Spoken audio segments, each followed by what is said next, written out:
Okay. So today we have a new month, so we have a new composer. Can somebody, or many somebodies, hi Julie, I didn't see you sneak in. Can you also please come and join Civilization? Thank you. So somebody tell me the composers that we've been studying. All year we've been doing composers. Somebody tell me one whose name is not by Myra. Bela Bartok. Catherine. Mozart. Wolfgang Amadeus Mozart.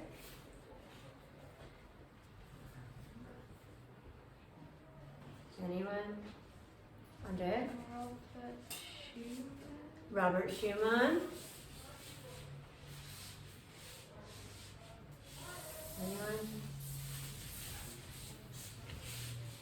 Myra. Beethoven.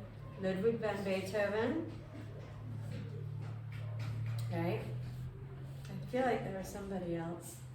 Oh, Johann Sebastian Bach. I think that's where we started, right? So this month, we're going to study Dr. Suzuki. Because we are, after all, Suzuki students.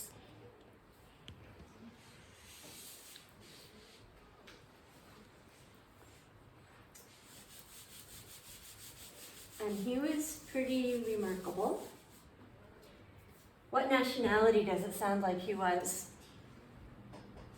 With the last name Suzuki. Does that sound French? No. Really?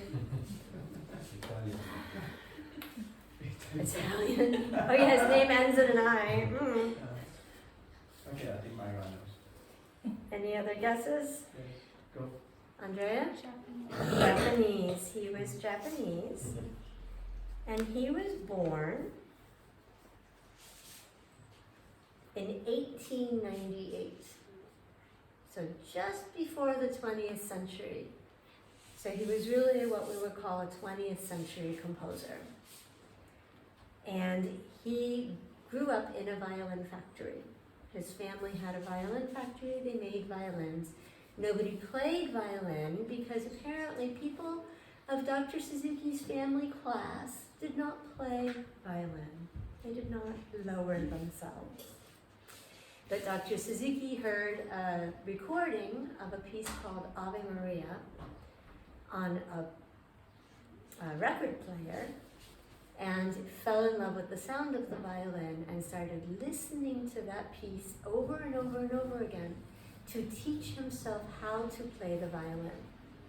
And it was the tone of the violin that captivated him. And he always said, in tone is the heart of music. Beautiful tone, beautiful heart. The more beautiful our tone is, the more we work to make beauty, the more beautiful we become inside. And that was one of his main goals in teaching children. He wanted to teach children to have beautiful hearts, to be noble people. And a lot of that came because he lived through both world wars, World War I and World War II, and he nearly died in both of them. Not from the war, but from the impact of the war, not having food, having to be in the mountains where it was safe. And so coming out of World War II, he really had a desire to work to create a world that wouldn't create World War III. And teaching children to be noble human beings through music was his way of doing that. So when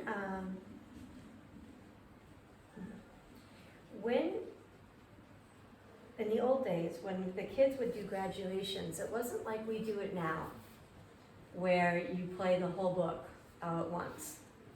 You would wait until you finished book 3, and then you would send him a couple of songs from book 1 and from book 2 and from book 3, but he would listen to all of them. There were cassette tapes back then, and he would make comments. Can you imagine children from all around the world sending him these tapes, and he listened to all of them and gave them comments while he listened to them. And this was his message to like one batch, and you could only send it like at certain times of the year. So this was his response to one batch of graduation tapes that he heard. Shame, you praise, His English is not great, so you read it. praise. I am very happy that you are practicing hard and you can play so well. Study well every day. The important thing is in the new day. Please always play your own pieces over and over again with the tapes. With the recordings. Doing this increases abilities. As your ability grows, your next pieces will be completed more and more easily. So review is very important for fast progress. In simple thoughts, repeating all these things daily and training with the tape With the are recording. more important. You can play very well. I will say that the idea of playing along with the recording has fallen away. We don't really do that anymore because the recordings are too fast. But when he was teaching, it was like you had to be able to play as fast as the recording. So it is fun to do this. When you finish, then practice your new piece. Please divide your daily practice into 2 parts like that. Okay? If you do that, you will be able to easily learn your new piece very soon and quickly progress. This is student method. Will you do that for me?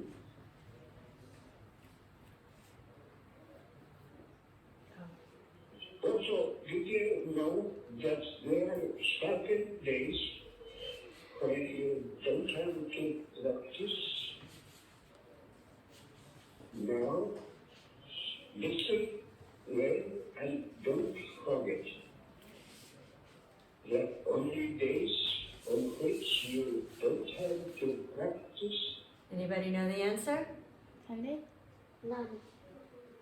I've said it. Sunday. Mm. Birthday? Mm. Are the day on which you don't eat anything from morning to evening. So you understand? You don't have to practice If you don't eat. if you don't eat. You only have to practice on the days that you eat. That you eat breakfast is a day for practicing reading art. Okay? By practicing enjoyably every day and really playing all the pieces with a tape, you become very musical and develop high sensitivity and mentally will be a nuclear musicians. Since you study so well, I expect a lot from you. Please follow this and study well to become a fine person.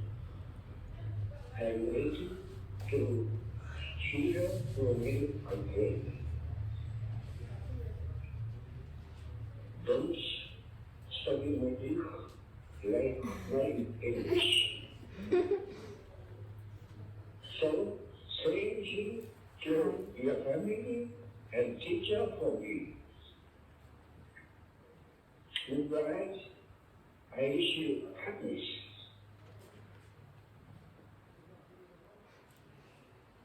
So there you go. You only have to practice on the days you eat. Okay? Yeah? Okay. Or you could say you only have to practice on the days that end with Y in English. Because they all end in Y. Right. Okay, so.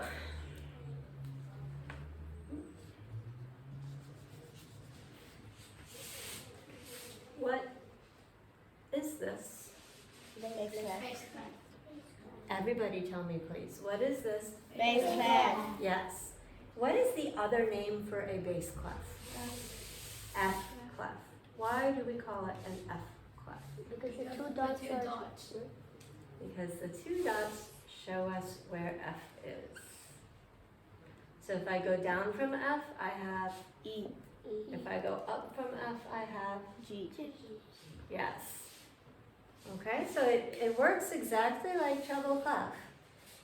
But as pianists, we do need to be able to look at these notes and know the names just as well as we do for this clef. What's this clef? Treble clef. Treble clef. And what's the other name for G treble clef. clef? G clef. And why is that? Because the end of it. The end of it is on. You guys, don't be impressed. They were in the violin class and we talked about the same thing. Anybody who didn't just hear this 20 minutes ago can tell me why it's called the G clef? Because in French you say clé de sol. No. You say that because it's the G clef. Sol is G. Andrea? Because the dot is on There are no, well, okay. Yes, because it used to swirl around to show you where G was. So there's one other kind of clef.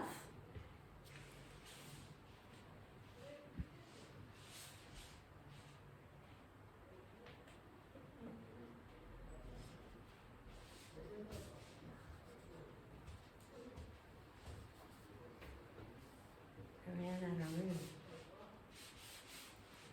There's one other kind of clef and it has 4 versions.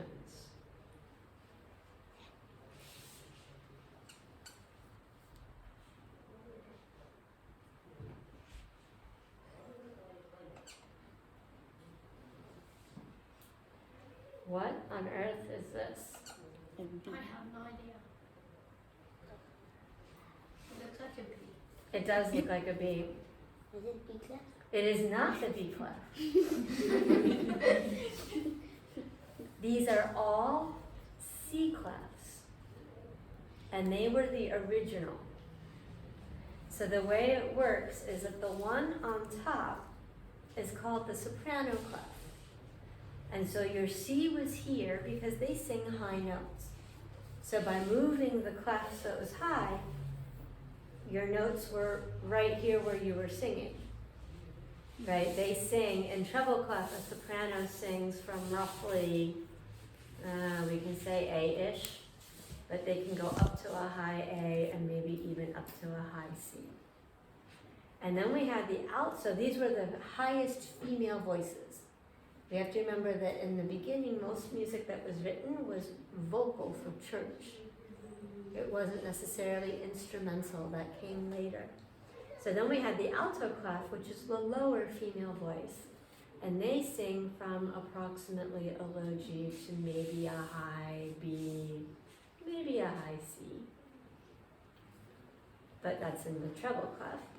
Then the tenor is the high male voice. So for the low notes, they have a high C clef. So the tenor is kind of like the soprano. They're going to sing from like here-ish to maybe here-ish. And then the bass clef is the low male voice. So they're singing the notes that are down here. So they moved the C according to the range of the singing. But that wasn't really practical in the long run. And I don't know the story, but somehow we evolved to the treble clef and the bass clef. However, viola and cello still use alto and tenor clef as well. So almost no one uses soprano. I'm never gonna say no one because there's always somebody, right? Or bass, but the alto and tenor are still in use. And it's basically trying to avoid ledger lines. The whole point of it is to avoid too many ledger lines. Okay, so our dictation today is going to be in Bass clef. bass clef. Please contain your enthusiasm. Myra, can you pass these out? Mabel, you got separated from the pack, Catherine. Andrea, Thank you. Sterling, Olivia. Myra.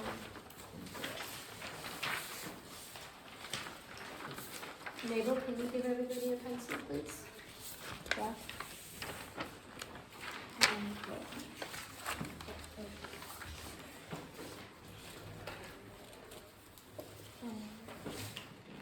Share with somebody. Share with somebody.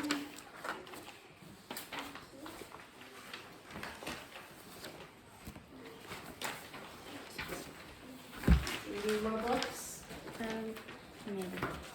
Giovanni needs a book. Maybe. You have a book? Everybody have a book? Yes. Okay. So, you're going to start with your bass clef. I have a pencil.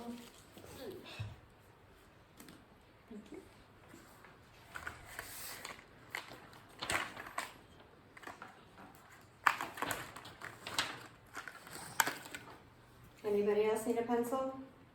Mm, No? Okay, well done. That one's yours, right? Oh, you have one? Okay. I have a new paper because I don't have the big ones. You don't like the big stage?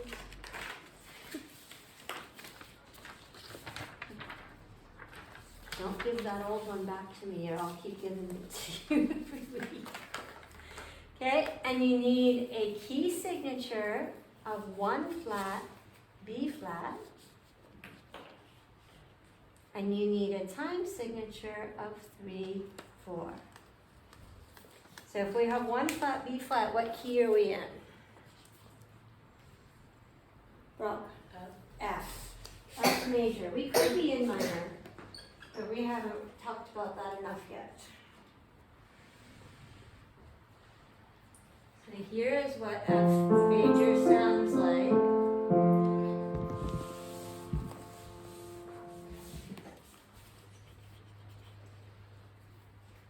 And your first note is, of course, F.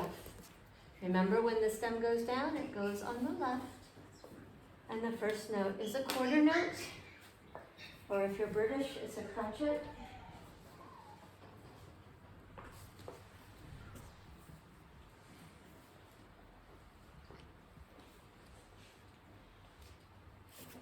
Okay, so it sounds like this.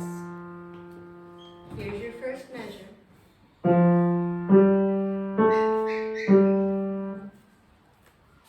you write it down?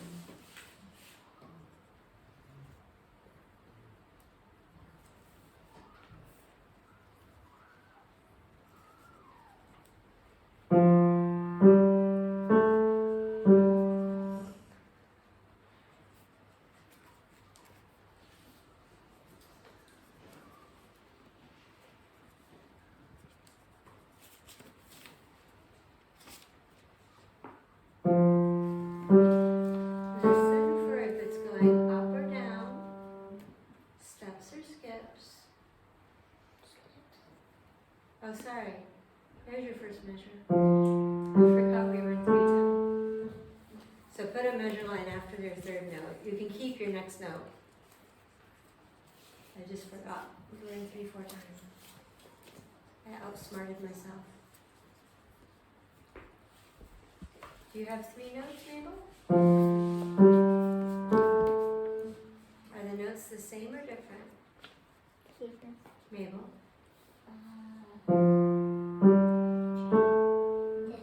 Mm-hmm. Are they going up or down? Listen. Are the notes getting higher or lower? Look at me. Listen. Up or down? Down. Higher. Higher. They're going up by steps. So you have 3 notes and draw a bar line.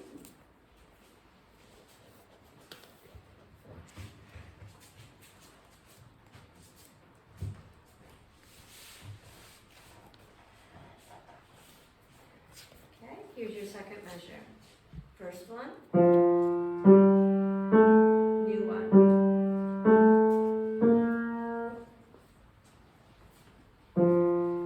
That's the first one. Here's the second one.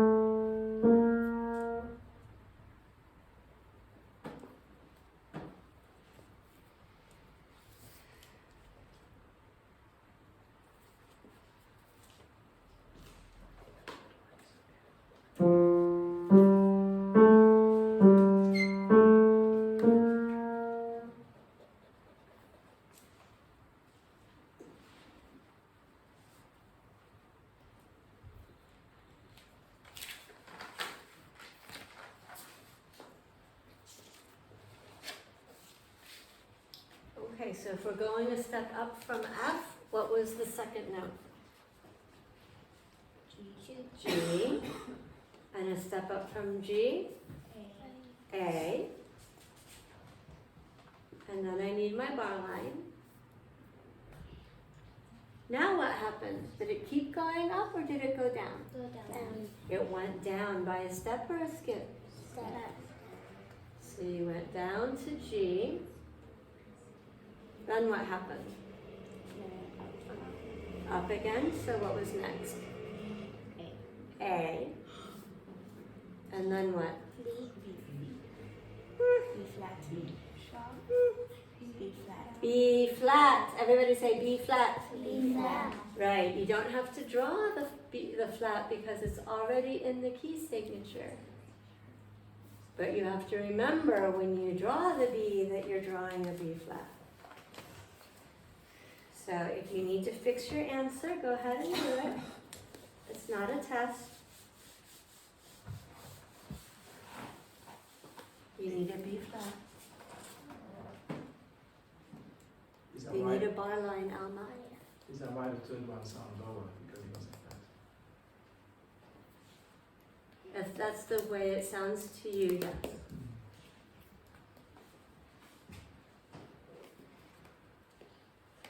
Okay? I mean, it's still a step up, so it's still going higher. So it's just going up by a half step, by a semitone instead of by a whole tone. Okay, so here's your first measure. Second measure.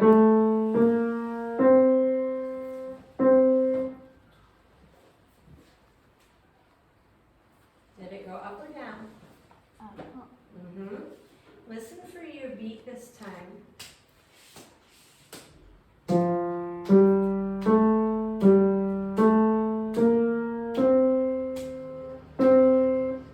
How many beats did the first note get? 2. 2. So don't color it in. Was it a step up or a step down? Up.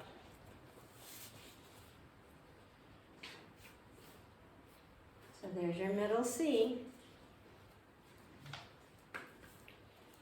But that's only 2 beats and I need 3. So what happened for the third beat? Do you need to hear it again? Yeah. Okay.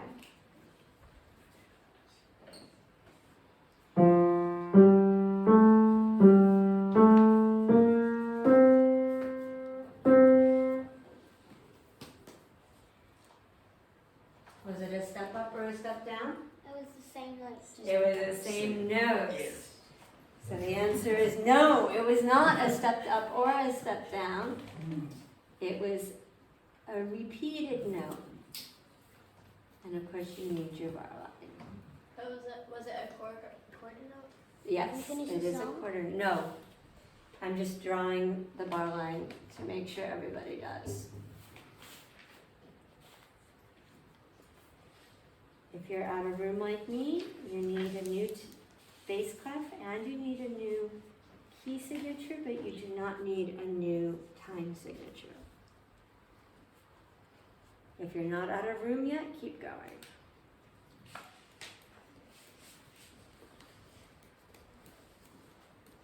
So here are your beats again.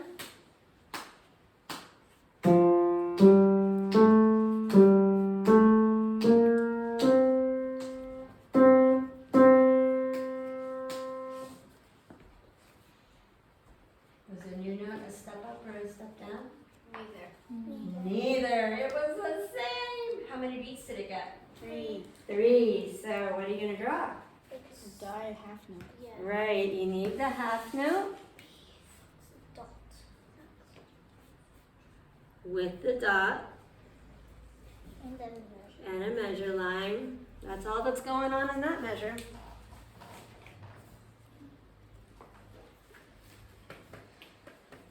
So how many measures do we have? 4. 4. And what's the general contour? We're starting on F. We're going up. We kind of dip down, but then we keep going up. Right? So it's kind of like we're asking a question. When we ask a question, our voices go up. And it sounds weird if you make your voice go up and you didn't ask a question. And if you ask a question and your voice doesn't go up, the person will be confused whether you're asking a question or not. If I say, "Do you want ice cream?" It sounds weird. I should say, "Do you want ice cream?" My voice should go up with a question. So, if we have a question, what do we need? An answer. We need an answer. What's probably going to happen with the direction of our melody to give us an answer? Catherine, can you figure out if the melody is going to go up or down for the answer? up. Well, it went up for the question. So I feel like if it goes up again, we're asking another question. What can we do for the answer? Go which way? Down. Go down. So you can anticipate before I ever play a note that we're going to be starting here and going back to our starting place. That's going to be the basic contour. It's not just going to be a scale, right? Because that would maybe not be so interesting. But that's going to be the contour of the answer. So here's your question.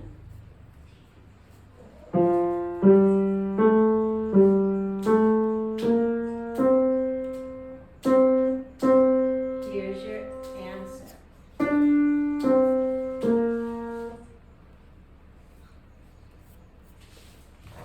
Did the first note go up or down from our dotted half note? Up. Ah.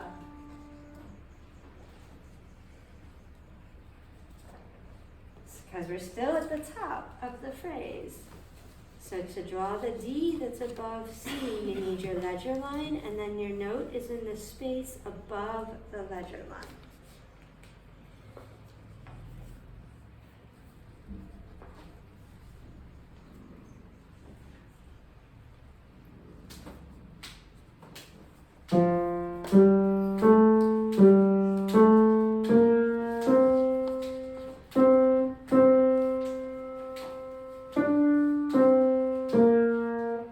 What happens after our high note? Goes down. It goes down. Steps or skips? Step. Steps. So since you're on the space above the ledger line, Your next note is going to go back to that ledger line.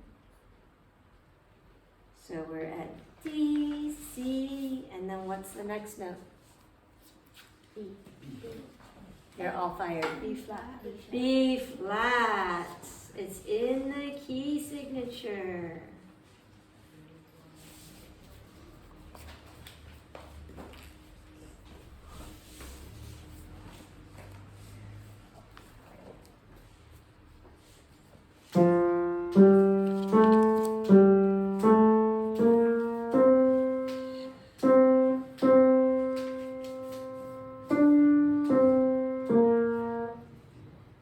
That's what we have so far.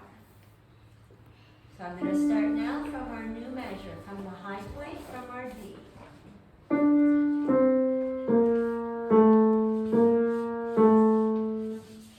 What happens? After the B flat, is it a step up or a step down? Down. Down, and then what? Down. Up, and then Down. down. So going from the last note, ta, ta, ta, you're stepping down. So what note is that? A. A. And the call. And then when you step up, Andrea, what note is it? B flat. B flat, but you don't draw the flat because it's in the key signature. And then to step down, Alma? You go down to A. Mm-hmm.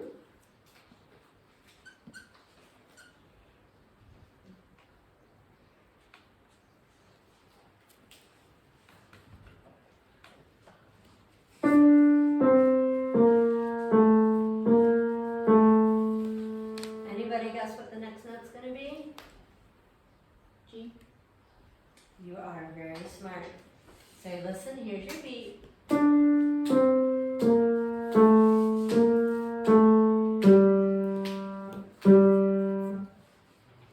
How many beats did the G get? 2. And then what happened? Was it a step or a skip? Same. Same, repeat. Ready, Mabel? Draw your G. So it's a half note again, just like up here, right?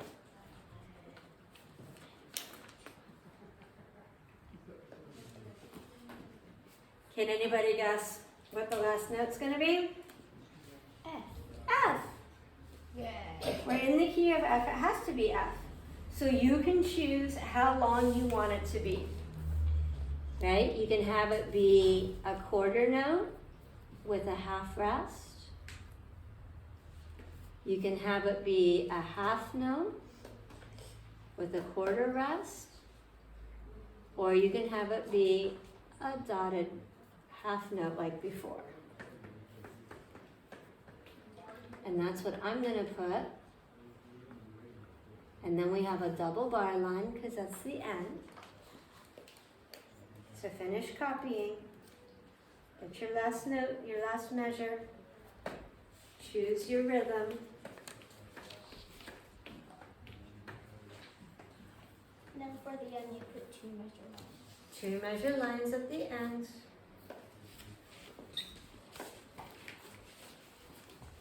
You make it a repeat. You can make it a repeat. So the way I do the rhythm, since I chose the dotted half note, what can you tell me about the rhythm in the question and the rhythm in the answer? It's the same. It's the same. So we say that it's parallel. Right? Alma, what's going on in your last measure? This one? Yeah. I started at the Huh? I started from the measure. 不是这样说。 I started from the measure. Yeah, but the last measure, how many beats do you have? What's that last thing? Oh, I'll try next. No. The last measure of the song. I think that Oh, can you put it next to the half note so we know, like you did here? Otherwise it looks like a floating unidentified object. Okay, and then you have 4 beats here. 1, don't know what's going on there. Alright, so does that make sense? So, a lot of pieces have this as their structure. Right? That is a very basic structure for an 8-measure piece. Your first half goes up and asks a question, your second half goes down and gives an answer. So then what happens is you get somebody like Bach or Mozart or Beethoven, and they expand it. So instead of just obviously being like, I'm going up the scale until I get a fifth away, I'm going down the scale until I get back home. They'll say, I'm going to go up the scale, but not so fast.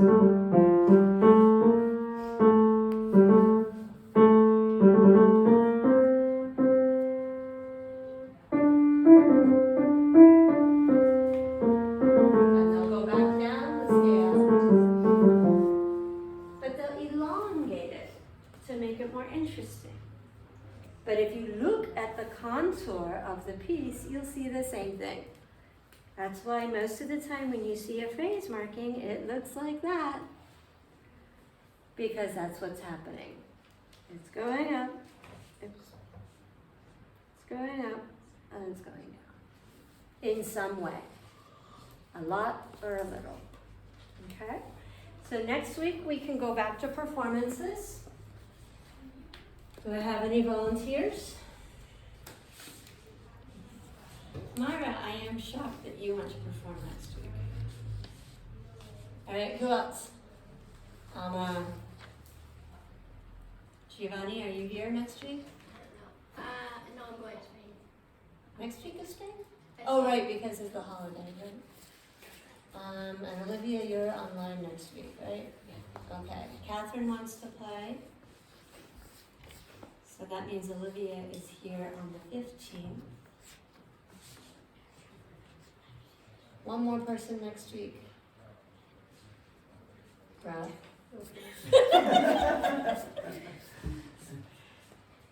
Okay, so then that means Giovanni is on the 15th with Olivia.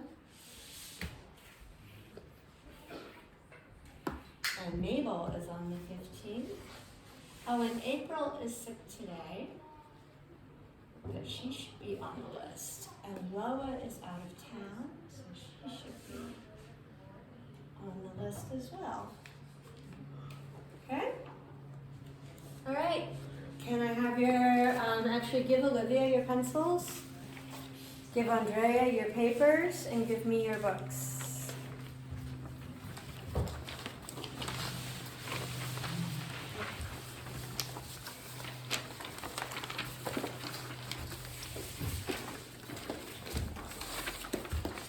Can you put that one on the piano where I always pull it in? Thank you. My never-ending attempts to not design